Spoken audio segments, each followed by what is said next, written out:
Hey everyone, welcome to the Jazz Piano School podcast, where we have one mission, and that is to help as many interested people around the world improve at jazz piano by providing structured and organized jazz piano education. I am your host, as always, Brendan Lowe, and thank you so much for being here. This is the YouTube tutorial of the podcast. If you want the full version, simply go to JazzPianoSchool.com, or you can click on the link below in the notes. And if you're looking for the podcast practice materials for this episode, simply go to JazzPianoSchool.com/podcast 78, or you can click on the link below in the notes as well. So as I've talked before, what we're going to be doing is taking approach. So let's start with the approach with, just a half step below. So here would be a half step below approach. Right, so that's just a simple half step below approach note. If you don't know what an approach note is, again, it's taking a chord tone, right? So from a D minor 7 chord, here are my chord tones. I'm going to take all the half step below approaches to all my chord tones. So that's it. That's called a bebop approach note. That not necessarily always has to be, in regards to bebop, but that's an approach note. I can use these approach notes to create certain lines and movements that equal kind of the sound of bebop, right?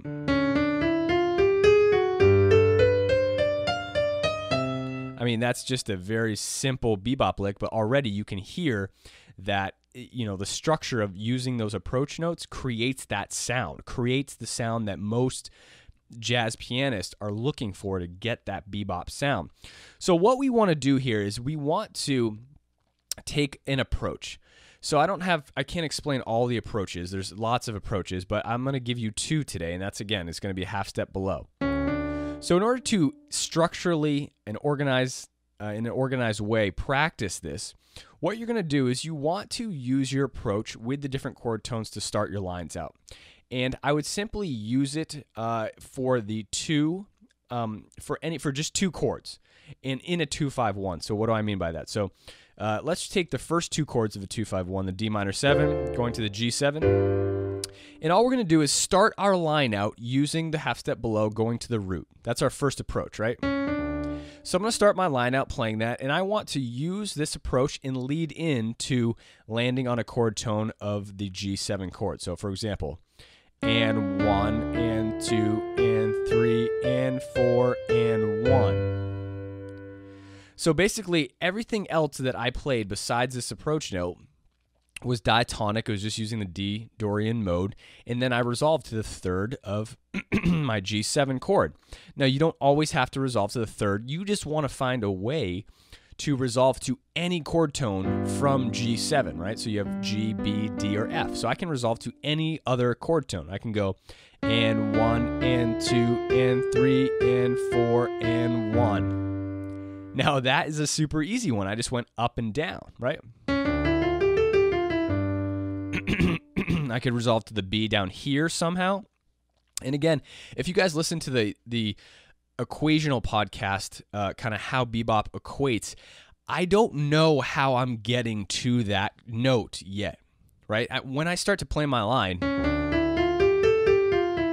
about the third beat in, I'm starting to calculate, okay, how am I going to resolve and land on that chord tone? My mind's kind of working, right? And it's doing kind of math, right? It's doing math on what notes with the upbeats and downbeats are going to get me to land on that downbeat.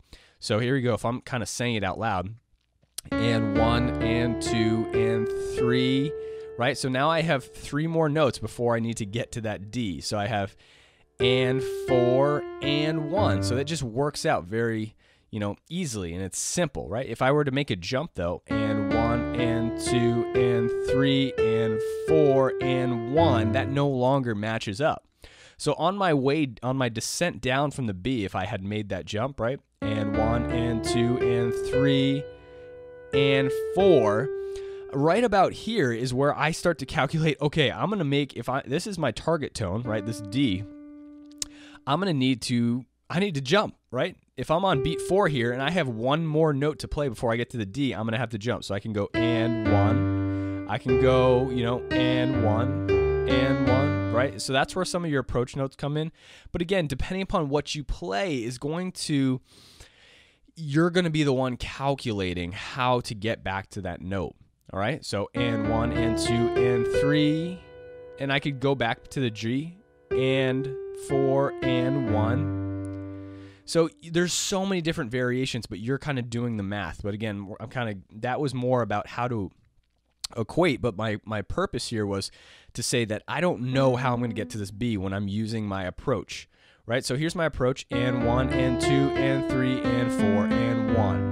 Now, I've done this a lot, so it kind of comes naturally to me to resolve to that B, however I choose. And 1 and 2 and 3 and 4 and 1. That was a different one, right?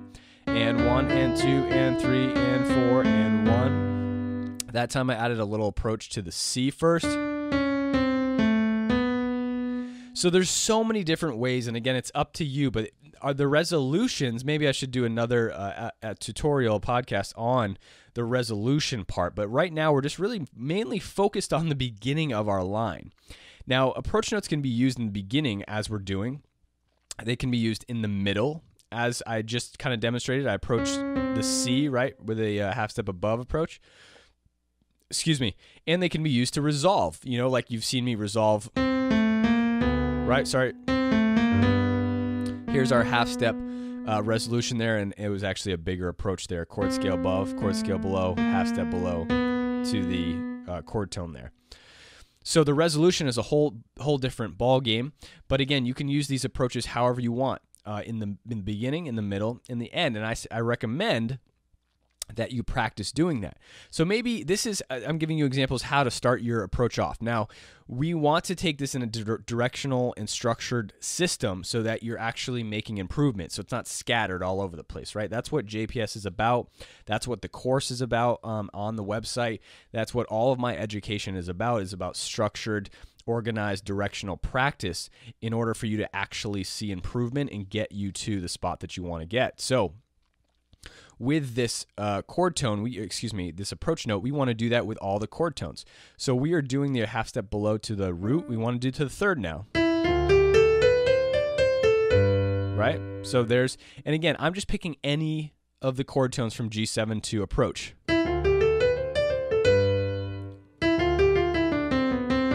There's the fifth, right? Let me see. There's the root. So again, you can go to any. And again, if you're more of an intermediate or advanced player, you can use more intricate movements in the middle of your line to get to the chord tone that you're going to, right? So it doesn't have to be as diatonic as I'm playing. I'm kind of just doing that for example. Then again, you move to the fifth. Right? So I approach the third there. Or excuse me. You can do some separation, some arpeggio, some. It doesn't always have to be scalar movements. I was just doing a lot of scalar movements. You could do that. You could do that, right? But again, my point here is that I'm using the half step below to chord tone approach to start my line off. And then I go to the seventh and I do the same thing. Okay?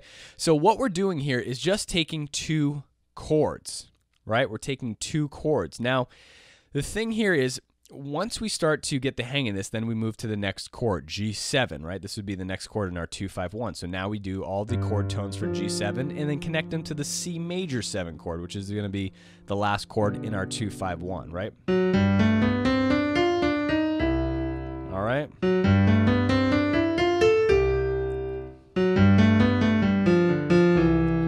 So again, I'm starting my line off with my half step below, going to the chord tone.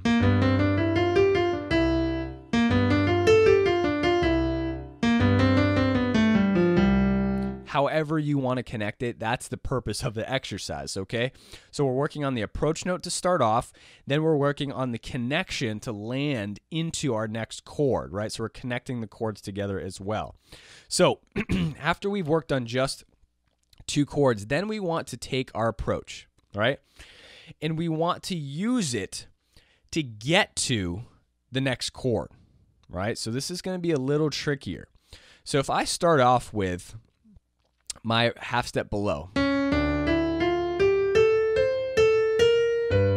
I used another half step below to get to my third of my G7 chord. Did you see that? So however you do it, you want to come up with using a half step below to start your line and then a half step below resolution to end your line, connecting the two chords. Now, if I approach the root, again, I don't know how I'm doing this. That sounds pretty for my education philosophy about structure and organization. That doesn't sound too structured, right? But what I'm trying to tell you is that you are finding your path in the moment. You have a beginning point and an end point, right? Here's my beginning point. Excuse me. And 1 and 2 and 3 and 4 and 1. So it wasn't until about right here that I knew I could go up and then back down. Now sometimes you'll need to jump. You just got to do what you need to do in order to use the exercise, right? And 1 and 2 and 3 and 4 and 1. Like if you don't necessarily want to jump either. I mean, you don't want to make it choppy, right? You don't want to go and 1 and 2 and 3 and 4 and 1. I mean, I can always just jump to a half step approach, but you want to work on your connections, your flow, right? The flow and movement of your line. If you're jumping about all over the place, then it's not going to be too connective, right? We want it to sound connective. Now, again, let's say I shoot. Now, we just did the root. Then I would do all the thirds, right? So now I'm going to connect the third of D minor 7 with my half step below to the third of my G7 with a half step below. Now, see, here's a great example. I went like this, and 1 and 2 and 3 and, right? So here, I'm too early to get to the third. And 1 and 2 and 3 and 4 and I can't go yet. So I need to delay my resolution somehow by one beat or 1/8 note, right? In order for it to equate to the resolution so that I land on beat 1 on the beat. And 1 and 2 and 3 and 4 and 1. Now that equals out, right? I had to fill with a note that would allow the equation of beats to allow me to land on that beat 1 and 1 and 2 and 3 and 4 and 1. And the best recommendation I have for you to do that, it's easy when you simply pick a note close to the resolution of where you want to go. So obviously don't pick the half step below or any of the approach notes that you're really using or the last approach you're going to be using.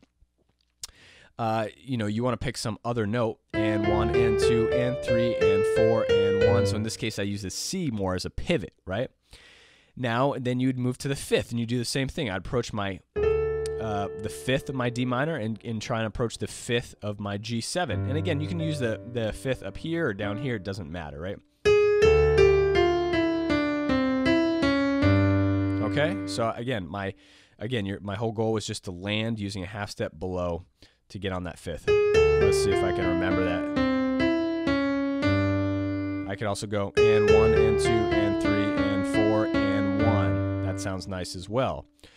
So that is how you want to approach implementing your approaches into your practice time. Now, as I start to get more advanced, there's more approaches, right? So we start to add our chord scale above into the mix and then half step below. So now we have two approaches to get to the chord tone.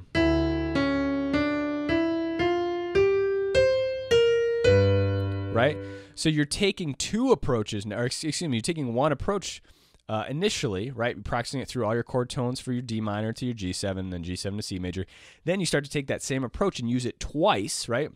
So chord scale above, 1 and 2 and 3 and 4 and 1. That's if I was approaching the root of D, going to the third, right? And I had to jump a little bit. So if I were practicing, I may kind of make a skip earlier on so it would be more connective down here. 1 and 2 and 3 and 4 and 1. That was much more connective because I made a jump early. I played a third here. And that allowed me to resolve with my chord scale above to half step below to the third as my resolution. And I started my line off again here with that same approach.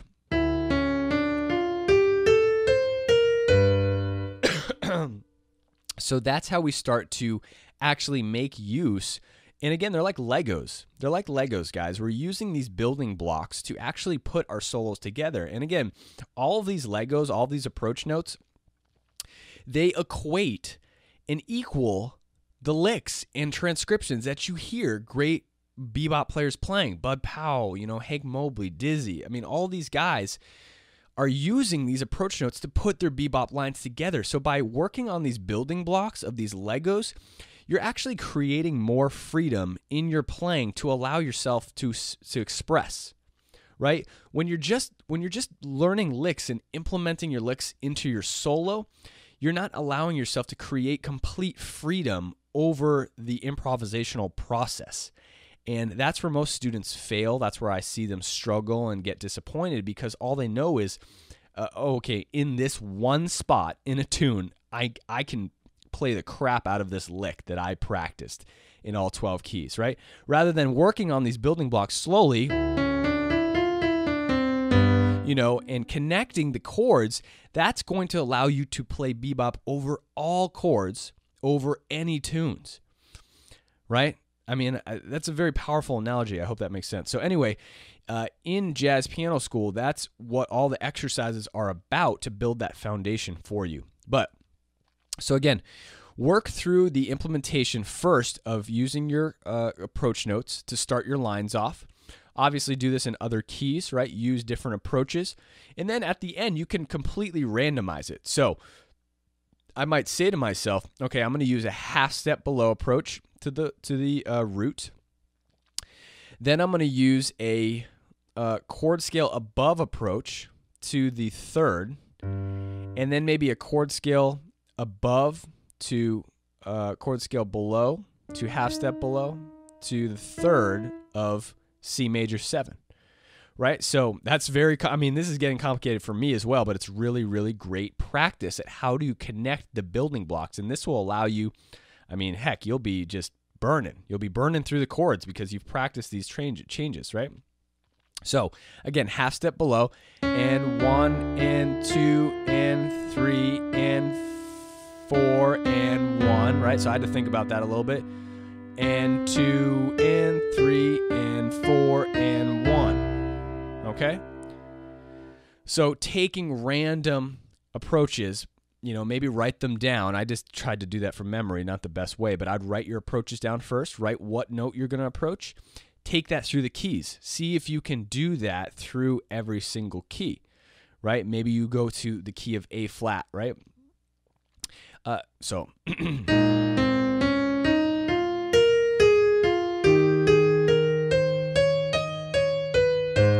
Whatever approaches you're using to get to the chord tones. Sorry, I stumbled because I want to let you guys know one thing. I'm starting my chord scale, my half step below approach on the and of 4, right? So and 1. And basically when you're using the chord scale above, you can start on the downbeat.